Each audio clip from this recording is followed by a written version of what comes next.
All right, veterans, how about those a-hole attorneys out there and going to your local recording office to record a DD214? Coming up next.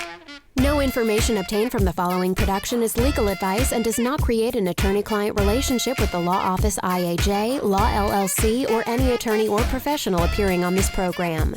You should consult an attorney for individualized advice regarding your own situation or specific legal concerns. Broadcasting from Edina, Minnesota, your host, Attorney Jasper Berg. #Jasper.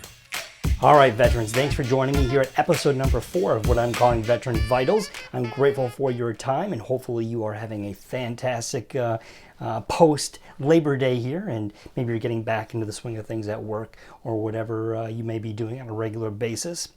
I recently just came, well, literally today, I just came from a recorder's office in Stillwater, Minnesota, home of the Washington County Recorder's Office. Fantastic people over there. But it occurred to me that there are veterans going to their recorder's office and asking the question, how do I record my DD214, and should I?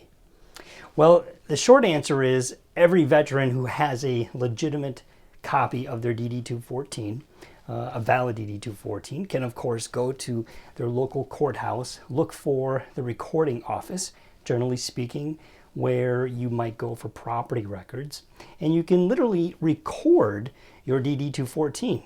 Now, the theory on why you'd want to do that is, number one, you don't want to lose it, and number two, if you do lose it, you know where it is. Now, in theory and in practice, they're completely different on who has access to that DD214. My personal beliefs, for whatever that might be worth, I don't like the idea of recording my DD214 for one reason, because I have it. I know where it is. It's in my estate planning binder, and if you don't know what that is, let me just grab one. Well, actually, let me grab mine. 1 second. When I draft an estate plan for veterans, including myself, I use something like this. It's a binder. And this binder has all the documents in it that my family may need in case I were to get sick, or if I pass away, God forbid. The whole idea of having a binder of very significant documents, whether that's a trust or a will or a power of attorney, whatever, is so your family can find it. Now, a DD214 doesn't necessarily give your family member a specific privilege. That said, if you look closely at your DD214, it does have some information that you do want to keep private, mainly a social security number. There's some references there to your military career, which is fantastic to share with loved ones, etc. But that social security number we all want to keep private. But likewise, these same numbers are probably going to be found on estate planning documents.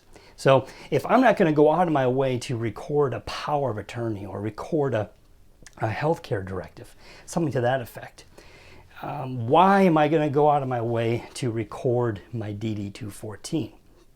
In my opinion, the answer is the same. It's because I want my stuff private.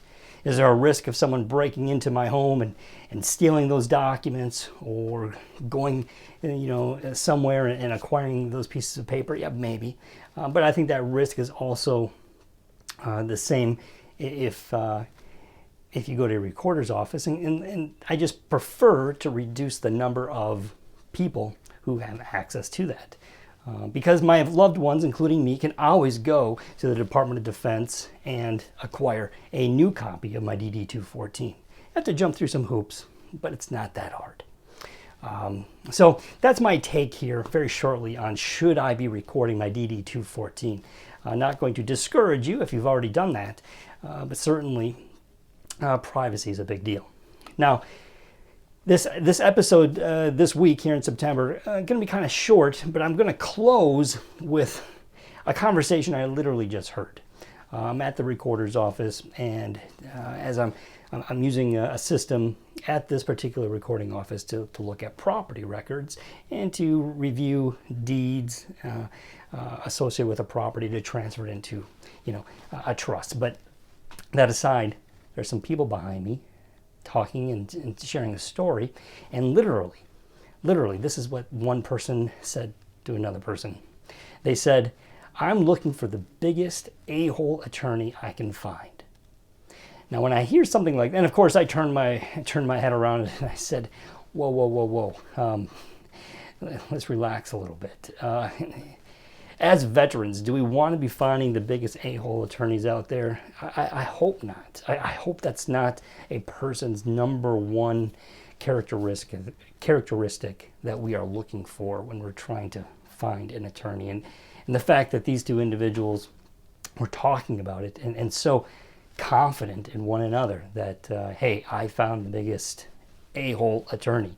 Kind of discouraging, quite frankly. I mean, you have your own thoughts and opinions. Please feel free to leave those comments here on the channel. But having the biggest a-hole attorney isn't necessarily, I think, what veterans should be looking for when they're seeking out help. So I hope this early part of September is treating you well. You went to the state fair, maybe here in Minnesota. If you're elsewhere, hopefully your children are back in school and things are going great. So I wish you very best.